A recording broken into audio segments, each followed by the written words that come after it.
The Galaxy Trade Union had seen many strange alliances before, but none as strange as the one between the humans and the Carthon Empire. The Carthons were tall, scaled beings known for their sharp teeth and sharp tempers. They respected strength, power, and beauty by their standards. When the Carthon Emperor proposed a marriage alliance with humans, most people in the galaxy thought it was a joke. On the human side, Earth had recently joined the Galactic Council. Their technology was advanced, but their population was small compared to other galactic races. Humans were creative, adaptable, and known for building machines out of almost anything. To the aliens, humans were both fascinating and confusing.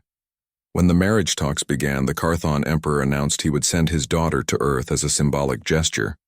He said she would marry a human chosen by Earth's representatives. Secretly, most of the alien nobles thought it was a prank. The Emperor's daughter, Princess Lyra, was considered unfit by Carthon standards. She was large and soft-bodied, which the Carthons saw as weakness. She preferred reading about engineering and repairing starships rather than learning battle arts. The Emperor didn't respect her interests and thought sending her to a faraway world like Earth would be amusing. Princess Lyra knew about her father's plans. She had overheard the court laughing about it. The idea that the fat princess would become the bride of a strange small species from a blue planet. But Lyra was not angry. She was used to the laughter. She had already decided that if she was to be sent away, she would make the best of it. She loved machines, engines, and the quiet hum of reactors more than politics. Maybe on Earth she could finally live freely. When her ship landed on the spaceport orbiting Earth, reporters, scientists, and diplomats gathered to greet her. The air was tense. Humans had never seen a Carthon princess before. Lyra stepped out, tall and round, her greenish skin shining softly under the light. She smiled politely, even though she could feel the eyes judging her. She bowed low as human customs demanded. Her deep voice surprised everyone. It was gentle and melodic, not what they expected from a warrior species. Down below on the maintenance deck, a human mechanic named Jacob Reeves was fixing a damaged cargo lifter. He wasn't important, just a worker in the shipyards, but he loved machines the same way Lyra did. He talked to them as he fixed them, calling them sweetheart or buddy while tightening bolts or cleaning fuel lines. When he heard about the alien princess arriving, he didn't pay much attention. He thought royal affairs were far above his world of grease and metal. 2 days later, Jacob was called to repair one of the new alien ships docked in Bay 7. It was the Carthon Royal Cruiser, massive, shaped like a dragonfly with glowing vents and humming reactors. The translator on his wrist beeped when he entered. Human technician identified. Proceed carefully. He grinned and walked in, carrying his toolkit. Inside the ship, he found Princess Lyra crouched beside an open power conduit. Her royal robe was tied around her waist, her sleeves rolled up and her hands covered in oil. She was trying to fix a malfunctioning core relay with her own tools. Jacob blinked in surprise. Excuse me, Your Highness? Shouldn't you, not be elbow-deep in wiring? Lyra looked up, her eyes bright with curiosity. It was making a strange noise, she said calmly. The engineers from the Empire do not understand human connectors. Jacob laughed softly. Yeah, that's because your ships run on plasma alignment instead of field coils. Here, let me. For the next hour, they worked side by side. Jacob explained how human power converters used redundant systems, and Lyra showed him how Carthon ships balanced energy through crystal regulators. They laughed when one of the coils sparked. Lyra apologized, but Jacob just said no problem. Machines only bite when they're bored. That was the first time someone had joked with her like that. No fear, no mockery. Just simple, friendly words. After that day, Lyra came to the shipyard often. She said she wanted to learn more about human engineering. Jacob became her teacher, though he never treated her like a student. They shared ideas, drew plans, and even built small robots together from scrap parts. The workers in the shipyard began to notice that the princess wasn't what the rumors said. She was kind, hardworking, and had a sharp mind. At night, when most workers left, Jacob and Lyra would still be there, testing engines or adjusting thrusters. Lyra found peace in those hours. The hum of machines was like a song to her, and Jacob's company made her laugh in ways she hadn't since childhood. But news of her behavior soon reached the Carthon court. Her father, the Emperor, was not pleased. My daughter working with humans in a workshop? He growled in a message sent to his advisors. Disgraceful. She was supposed to impress them, not play with their tools. The Carthon ambassador on Earth tried to stop her visits. He reminded her that she was royalty, and that humans were beneath her. Lyra listened quietly and then said, "If I am to represent our people, I must understand theirs. How better than by learning their craft?" The ambassador had no answer. Meanwhile, Earth's officials were beginning to see Lyra in a new light. The human scientists respected her intelligence and the engineers admired her patience. News channels started calling her the kind princess and the engineer from the stars. Jacob didn't care much about the politics. To him, she was just Lyra, the person who loved fixing engines and laughed at his bad jokes. But he couldn't deny that something was changing. Every day when she walked into the hangar, his heart beat a little faster. He didn't understand why, and he didn't want to ruin their friendship by saying anything. One day, while testing a new hybrid engine that combined human and Carthon design, a malfunction occurred. The power surge was violent, throwing sparks across the deck. Jacob pushed Lyra out of the way as the reactor chamber burst open. He caught a shockwave to his arm and fell, groaning in pain. Lyra screamed his name and rushed to his side. Her hands glowed faintly as she used a Carthon healing patch on his wound. The energy wrapped around his arm, sealing the burn. Jacob blinked up at her, surprised by the look in her eyes, pure fear not for herself but for him. "Why did you do that?" she whispered. "You could have died." He smiled weakly. "You'd have done the same for me." The incident became famous across both worlds. The footage from the hangar showed the human mechanic saving the alien princess without hesitation. It went viral within hours. To the humans, it was a story of bravery. To the Carthons, it was confusing. Why would a lesser being risk his life for royal blood? When the Emperor saw the recording, he laughed bitterly. So the human cares for her. How pathetic. But some of his counselors whispered that maybe this alliance was not a mistake after all. Lyra stayed by Jacob's side while he recovered in the med bay.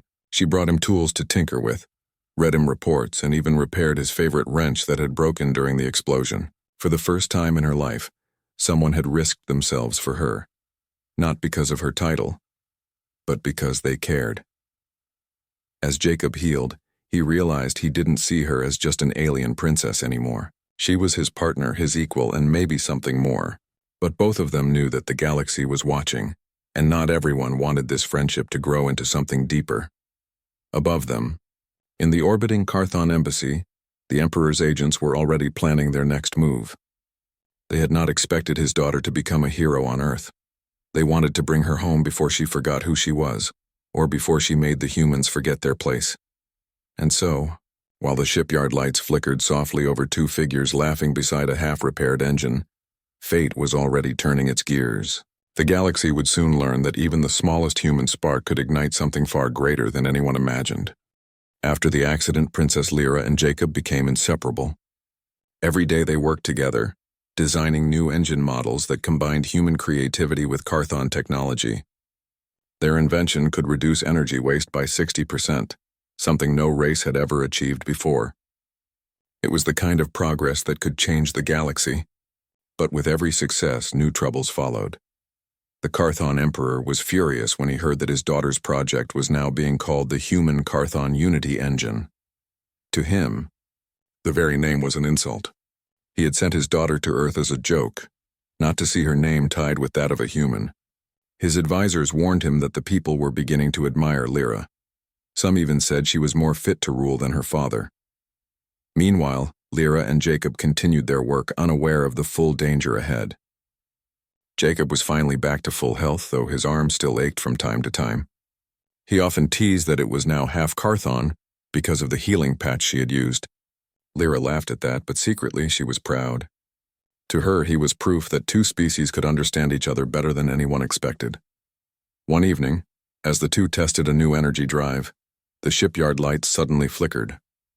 A message came through the main comm system, an urgent diplomatic alert. The Carthon royal fleet had entered Earth's orbit without warning. Their ships were enormous, glowing red with the heat of their reactors. People across the planet looked to the sky and panicked. Jacob ran to the control room while Lyra followed, her heart racing. "It's my father," she whispered. "He has come himself." The message from the Emperor was short and cold. "Princess Lyra, you are to return to Carthon immediately. Your behavior has shamed our bloodline. You will not speak to the human again. Prepare for transport." Lyra's breath caught in her throat. For a moment she stood frozen. The crew members in the shipyard stared silently, unsure what to do. Jacob stepped forward. "She's not a prisoner," he said firmly. "You can't just take her." But the voice of the Carthon commander echoed through the speakers. "This is not your matter, human. The princess belongs to the Empire." Before anyone could react, a squad of Carthon soldiers appeared in the hangar through a glowing portal. They were tall and armored, carrying plasma lances. The workers backed away in fear. Lyra took one look at them and shook her head. "I am not leaving," she said. The commander stepped forward. "Princess, please do not make this harder than it needs to be." Jacob clenched his fists. "You heard her. She's staying." The soldiers aimed their weapons at him, but Lyra stepped between them. "If you harm him," she said softly, "you will answer to me." The soldiers hesitated. No one had ever seen a Carthon princess defend a human before. The commander frowned, but finally signaled his men to lower their weapons. "You have until dawn," he said. "After that, we take you by force." When they were gone, the hangar felt heavy with silence. Jacob looked at Lyra. "You can't fight them all," he said quietly. Lyra turned toward the window, watching the red glow of the Carthon ships in the sky. "I know," she whispered, "but I also cannot go back to being their joke. Here, I found something real. I won't let them take it away." Jacob thought for a long time, then said, "If they want you because you changed things, maybe we should show them just how much you've changed." That night they worked without rest. The Unity engine was not yet finished, but it was close enough to run one small ship. If they could show that it worked, they might prove that peace between species was possible. Lyra connected the final cables while Jacob programmed the controls. The entire shipyard helped them, refusing to let the Carthon soldiers take her away without giving her a chance to speak. At dawn, the sky over Earth burned gold. The Carthon fleet hovered like dark clouds above the horizon. The Emperor's flagship descended slowly, surrounded by dozens of smaller cruisers. From its command bridge, the Emperor himself looked down at the planet where his daughter had defied him. "Prepare to retrieve her," he ordered. But before his ships could move, a small human vessel rose from the shipyard below. Its engines glowed with a strange blue light, smooth, steady, and powerful. It was the Unity engine's first test flight. The ship carried Lyra and Jacob. She sent a broadcast to both the Carthon and human fleets. "This is Princess Lyra of the Carthon Empire," she said. "Today we fly not as enemies or allies by order, but as partners who believe that progress comes from understanding." The Unity engine activated fully. The small vessel shot through the atmosphere faster than any known ship. Its energy readings were stable, perfect. The scientists on both sides gasped. The Emperor watched in silence as his daughter's creation defied everything his empire had believed about humans. When the ship landed safely minutes later, people around the world cheered. Lyra and Jacob stepped out side by side. Lyra looked up at the sky where her father's flagship waited. "You see, Father," she said into the communicator, "what we made together works. Humans and Carthons are stronger together." For a long moment there was no answer. Then the Emperor's voice came through, low, angry, but also uncertain. "You think you can change the laws of our empire with one machine?" Lyra smiled softly. "Not with one machine. With hope." The Emperor hesitated. Millions were watching. Across the galaxy, news channels broadcasted the event. The proud ruler of a mighty empire was faced with the truth that his daughter, the one he mocked, had done something no warrior had. She had united two civilizations through understanding. Finally, the Emperor spoke again, his tone less harsh. "Return home, daughter. We will discuss this matter," but Lyra shook her head. "Not as your prisoner. As an ambassador. Let me stay here, as a bridge between our worlds." The silence that followed stretched on forever. Then the Emperor's image faded from the screen. The Carthon fleet slowly turned and began to move away. The people in the shipyard erupted in cheers. Jacob laughed, unable to believe what had just happened. Lyra looked exhausted but happy. She turned to him, eyes shining. "We did it," she said. Jacob smiled. "No, you did it. You showed them who you really are." She shook her head gently. "No, Jacob, we did it. You believed in me when no one else did." From that day forward, the Unity engine became the symbol of peace. Human and Carthon engineers worked together to expand its design, and trade between the two species increased faster than anyone had imagined. The Galactic Council declared Earth and Carthon as twin partners in progress. As for Lyra and Jacob, they continued to work together, building ships that could travel further than ever before. Sometimes when the stars shone bright and the workshop was quiet, Jacob would look at her and think how strange life could be. A year ago, she had been a distant princess from a hostile empire. Now she was his closest friend, his partner, and the reason he believed in something greater than himself. One night, Lyra stood by the window of the shipyard, watching the stars. "Do you ever think about how it all started?" she asked. Jacob grinned.